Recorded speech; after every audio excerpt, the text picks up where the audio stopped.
When I talked about season 1 of Goblin Slayer, I think one of my biggest points I had at the time was basically, well, the fact that characterization, even if it's subtle, the fact that Goblin Slayer wasn't just some meathead who hated goblins for no reason, like, there was a lot of interesting trauma underneath the hood, and with the end of season 1, we got to a point where the guild collectively respected Goblin Slayer. Even if, like, not everyone's completely buddy-buddy, there was a genuine respect given what he did and his plans and preparation for saving so many lives. And I think whether it's simple moments like our spear guy who just, honestly, look at last week's episode, ready to butt heads, talk some smack, sees Goblin Slayer's not really doing too well, changes his tune, and in this episode, it's not like we just brush that aside. The next day, let's go drinking. Let's, we may not be best friends, but sometimes you need a buddy to just sit down with, shoot the shit, and get drunk. And the fact that these little moments, and an episode about just all of those little moments, preparation, it's slice of life,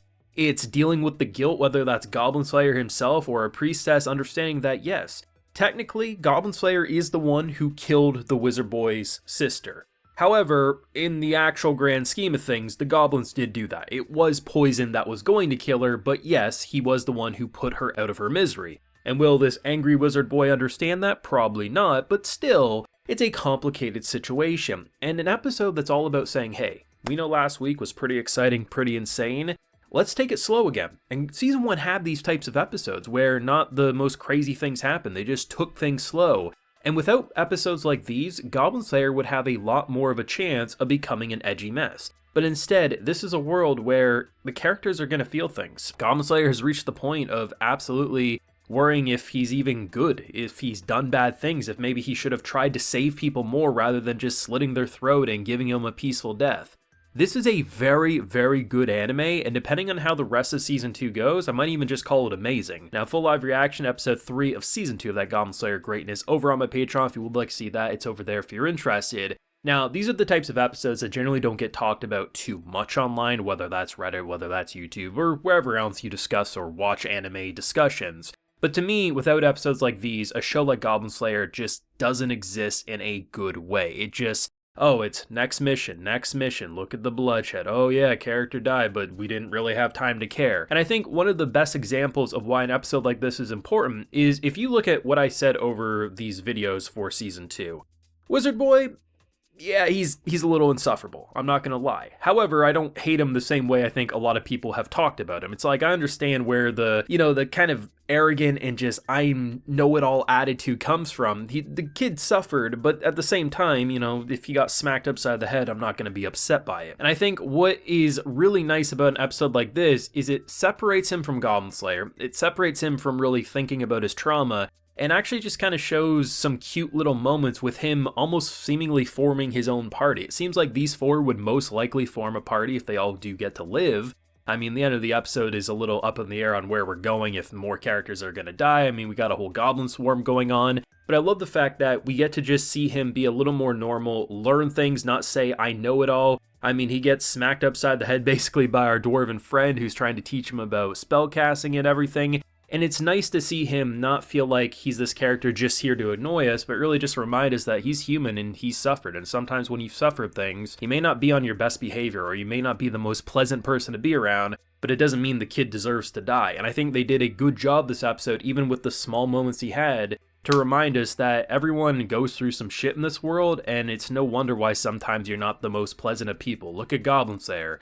Look at how he was in that guild at the beginning compared to where he is now, right? It makes a lot of sense. I think my overall favorite moment, though, was the after the drinking talk at the little bridge where they're all kind of talking about their childhood dreams. And the idea of Goblin Slayer going from someone who, I make the joke, right? I'm like, oh, he's going to talk about what is your dream? He's like, I got to go kill some goblins. And it said, no, it's like he wanted to be a hero. He wanted to go save a princess. He wanted to fight a dragon. He wanted to do all these normal things little boys would dream about, becoming the famous warrior in a tale and just doing these heroic things.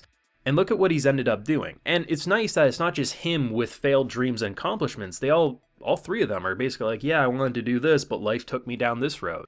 They're not crying about it. They're not throwing temper tantrums, but it's just this very human moment with a character who, even when he eats dinner with his loved ones, he doesn't even take his helmet off. He just lifts it and eats, right? He's such a disconnected person, but we're seeing these subtle growths, whether it's the breakdown from episode 2, whether it's the drinking, and the fact that he never does this, right? He goes out after eating dinner, and at first I wasn't sure where he was going. He has this cute little like flower coin purse, and I was like, oh, that's just absolutely adorable, and he'd get bullied so hard if Spearman actually was in the right headspace to talk shit right now. But I love it because you're seeing moments you never would have seen in season 1. And while they're not overly complex to the point of this is the craziest character development I've ever seen, at the same time, I can say that a show like this normally doesn't have these moments, and if it does, they generally get cut out by an anime studio in favor of the next big action spectacle. And this episode, some people will try to claim it's filler or will claim it's slow,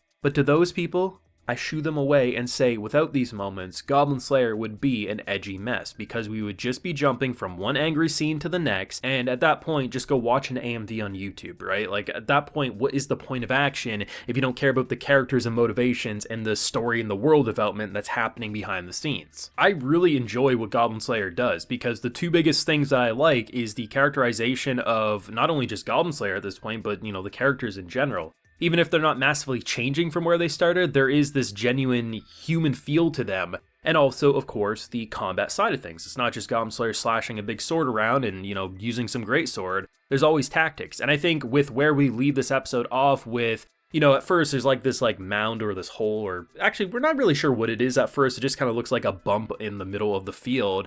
Turns out one goblin and then 3 swarm, and they dug a tunnel. So we're going to have probably a good 20 goblins, I would imagine, start attacking. It's a bright scene, which is a little different than what we normally expect with goblin fights. Now, granted, it is the sunset, so it might turn to darkness pretty quickly into the next episode. But in general, this was an episode that was a different feeling. Like, we were outside the guild a bit more. We were seeing things we just normally wouldn't see, and I felt like it was a different style and that worked well for it. And because this wasn't an action-heavy episode, there was such simple moments like characters eating sandwiches, or Goblin Slayer like flinging his sword around, or the slingshot, right? All these little moments just had this extra little element of attention to detail to make the animation pop off. And if this was a more action-heavy episode, some of those moments would have been a little more downgraded, but because this was a slice-of-life driven episode, those slice-of-life moments actually popped quite well. Now, this was a really good episode. I wouldn't say it was better than last week, but I would say it was better than the first episode, at least for me, and I'm definitely getting a little more accustomed to the new style that they're going for, and it just feels great to be jumping in week after week to more of that Goblin Slayer greatness, especially because I binged season 1, so the weekly experience is a much more interesting one for me personally. But let me know what you thought down below. Leave a like if you enjoyed, subscribe if you're new around here, of course ring that bell so you can get notified when I upload more videos to the channel, and like I mentioned, we do have a full live reaction over on my Patreon, and hey, while you're there, you also get a video shout out. So today we have Jeff,